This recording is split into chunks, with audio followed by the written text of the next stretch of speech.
13 दिसंबर को दिल्ली में संसद के अंदर जाकर हंगामा करने और उसके बाहर हंगामा करने वाले लोगों के गिरोह के कुछ और लोगों को भी यहां पर हिरासत में लिया गया है, जिसमें महेश और कैलाश नाम के दो ऐसे लोग हैं जिनको देर रात दिल्ली पुलिस की स्पेशल सेल की काउंटर इंटेलिजेंस ने हिरासत में लिया है। इन दोनों से पूछताछ की जा रही है। इन दोनों पर यह आरोप है कि ये लोग भी इसी संगठन से जुड़े हुए हैं, क्योंकि महेश जो आरोपी इस वक्त बताया गया है जिससे पूछताछ की जा रही है, उसे भी यहाँ पर उस पर आरोप लगाए गए हैं कि वो भी इस संगठन से जुड़ा हुआ था और इनके साथ ही वो भी 13 दिसंबर को पार्लियामेंट के अंदर जाने की कोशिश करने वाला था, लेकिन वो किसी कारणवश वो नहीं जा सका। लेकिन पुलिस का कहना है कि इस पूरे मामले में उनसे पूछताछ की जा रही है कि उनका नेक्सस किस तरीके से है, क्या इस पूरे गिरोह जो गैंग है इनका, इसके पीछे किसी का खास मकसद था, किसी संगठन की साजिश है, क्योंकि इन लोगों तक कैसे पहुंचा जा सके। वहीं दिल्ली पुलिस की स्पेशल सेल 7 दिन की कस्टडी में इनसे पूछताछ करेगी, क्योंकि इनसे पूछताछ करने का मकसद साफ है कि आतंकों से जुड़ी हुई जो यूएपीए की धारा लगाई गई है वो किसी न किसी वजह से लगाई गई है, क्योंकि ये माना जा रहा है कि इनके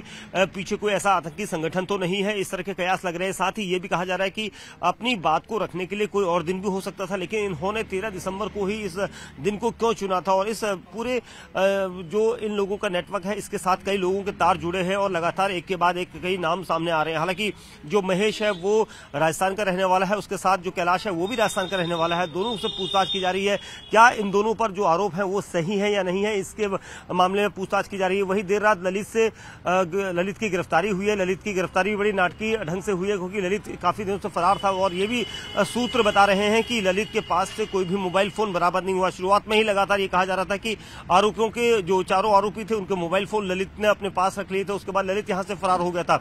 ललित ने ही आखिरी वीडियो बनाया था, उसके बाद अपनी सोशल मीडिया साइट पर उसने उस वीडियो को पोस्ट किया था और पोस्ट करने के बाद उसने ये कोशिश की थी कि चारों का फोन जो है उसे गिरफ्तार करवा सकता है, क्योंकि पुलिस लगातार कई जगह पर दबिश दे रही थी और ट्रेस किया जा सकता था। लोकेशन को ट्रैक करके पुलिस उस तक पहुंच सकती थी और इसी वजह से ये कयास लग रहे हैं कि आरोपी ललित ने उन फोन को कहीं फेंक दिया है या फिर उन्हें डिस्ट्रॉय कर दिया है या फिर नष्ट कर दिया है। कहीं ना कहीं उसने उन फोनों को ऐसी जगह छुपा दिया है। तो ये हालांकि पुलिस उसकी इस थ्योरी पर अभी ध्यान नहीं दे रही है। पुलिस का कह रहा है कि उसकी इस थ्योरी को हम पहले जांचेंगे, परखेंगे, उसके बाद पता लगेगा। लेकिन जब तक जिस तरह से ये पूरी कंडीशन है, ये पूरी कंडीशन यहाँ पर बता रही है कि कहीं ना कहीं एक बड़ा संगठन यहाँ पर खड़ा किया जा रहा था और कोशिश ये की जा रही थी कि इस पूरे नेटवर्क को तोड़ा जा सके, इस नेटवर्क के जरिए कुछ ऐसी चीजें की जा सके। हालांकि यूएपीए की धाराओं के तहत पुलिस की टीमें लगातार पूछताछ कर रही है और मोबाइल फोनों की तलाश और बरामदगी के लिए भी अब ललित को ले जाया जा सकता है, लेकिन उससे पहले ललित को यहाँ पर कोर्ट में पेश करके पुलिस कस्टडी में लेना चाहेगी। कैमरामैन युगल किशोर के साथ दीपक बिष्ट, न्यूज 18 इंडिया, दिल्ली।